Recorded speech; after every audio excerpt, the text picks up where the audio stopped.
후쿠시마 원전에서 북쪽으로 약 50km 떨어진 신치마치항.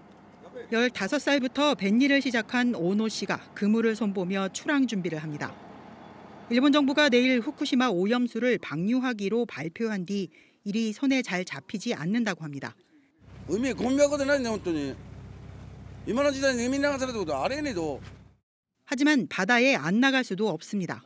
어부들에겐 바다가 생계가 달린 일터란 겁니다. 오노 씨는 기시다 총리가 어민들의 생존권을 무시했다고 목소리를 높였습니다. 입국의 소리자는 약속이 붙대 이노? 子供たちなんて言うの? 방류를 하고 싶으면 대도시인 도쿄 앞바다에서 하라고도 했습니다. 인근의 소마항 해변. 음식점을 운영하는 니헤이 씨가 문을 닫고 아들과 낚시를 하러 왔습니다. 내일부터 가게를 어떻게 해야 할지 모르겠다고 답답함을 토로합니다.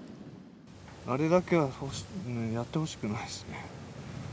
ずっとですからね、一生ですからね。でも十何年前に苦労してるんで。 후쿠시마 원전 쪽으로 더 내려가 봤습니다. 원전이 가까워질수록 곳곳에 바리케이트가 보입니다.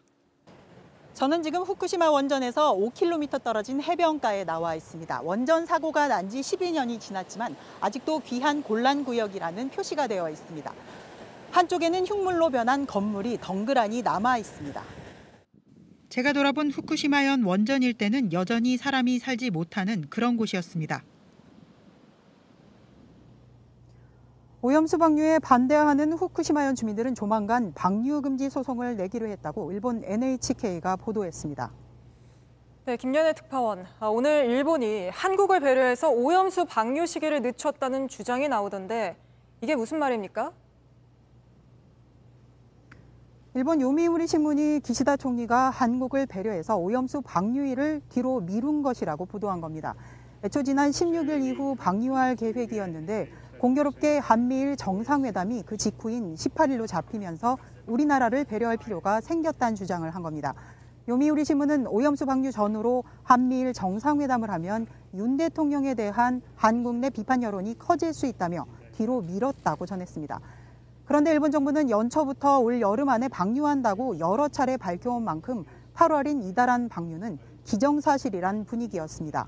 마치 이제 와서 우리나라를 배려하는 듯한 제스처를 취하는 게 아니냐는 지적이 나옵니다. 네, 사실 그 며칠 차이가 무슨 의미가 있는지 잘 모르겠습니다. 결국 오염수 방류는 내일부터 시작되죠. 근데 이게 후쿠시마 원전을 폐쇄하기 위한 전 단계 아닙니까? 그러면 일본은 일본만의 다음 계획이 또 있을 것 같은데요. 네, 12년 전 폭발한 원전 폐로 작업을 위해 오염수를 먼저 방류하는 겁니다. 그런데 오염수 방류에만 30여 년이 걸립니다. 문제는 원자로에 쌓인 핵연료 찌꺼기입니다. 데브리라고 부르는 찌꺼기가 약 880톤이 남아있는데 이를 어떻게 제거할진 사실상 계획조차 나오지 않은 상태입니다. 오염수를 방류해도 새로운 오염수가 계속 생길 수밖에 없다는 우려가 나옵니다. 이번엔 바로 중국으로 가보겠습니다. 오염수 방류가 당장 내일로 다가오자 중국도 강하게 반발하고 있습니다. 베이징 박성훈 특파원 불러보죠. 자, 박 특파원, 중국이 어제 일본 대사까지 불러서 외교적으로 항의하지 않았습니까? 오늘은 어떤 움직임이 있습니까? 중국은 지속적으로 반대 입장이었는데 바로 이 한마디로 요약됩니다. 잠시 들어보시죠. 如果有人认为福岛核污染水可以饮用、可以游泳，我们建议日方把核污染水好好利用起来，供这些人饮用或游泳，而不是排进大海，让国际社会担忧。 중국에선 일본이 내일부터 방류를 시작한다고 하자 반감이 더 커지는 분위기입니다. 특히 중국 관영 언론들은 좀 더 자극적인 보도를 쏟아내고 있는데요. 대표적으로 일본이 판도라의 상자를 열었다거나 영화가 아니라 실제로 고질라가 등장할 수 있다는 기사를 내기도 했습니다.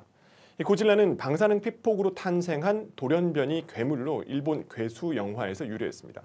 앞서 어젯밤 중국 당국은 주중 일본 대사를 불러들여 항의하기도 했습니다.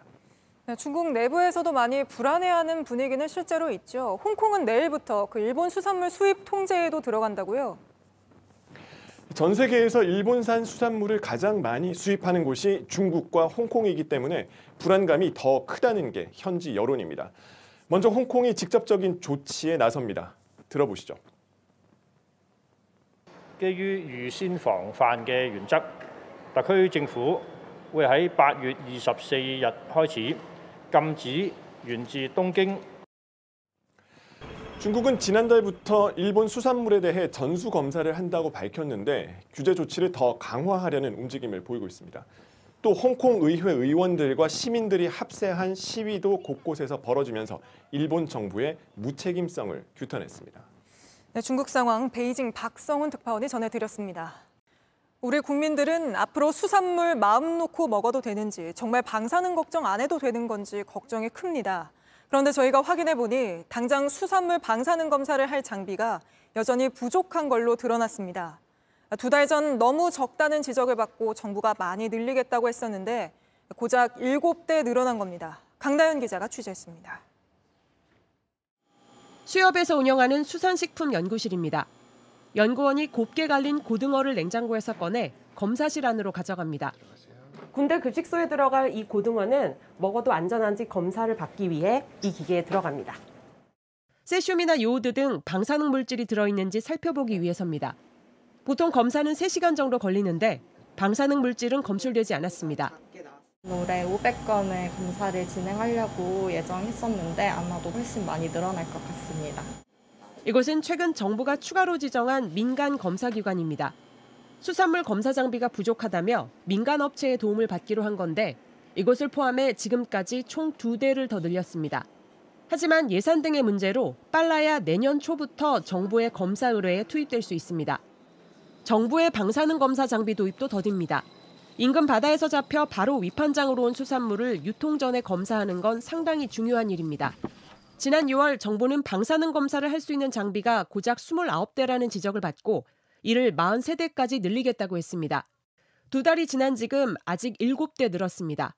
전국 위판장에서 신속 검사를 더 많이 하겠다며 추가 대책도 내놨지만 정작 현장엔 검사 장비가 여전히 부족한 겁니다. 국민 불안을 덜 수 있는 더 촘촘한 검사망이 필요해 보입니다. JTBC 강나현입니다.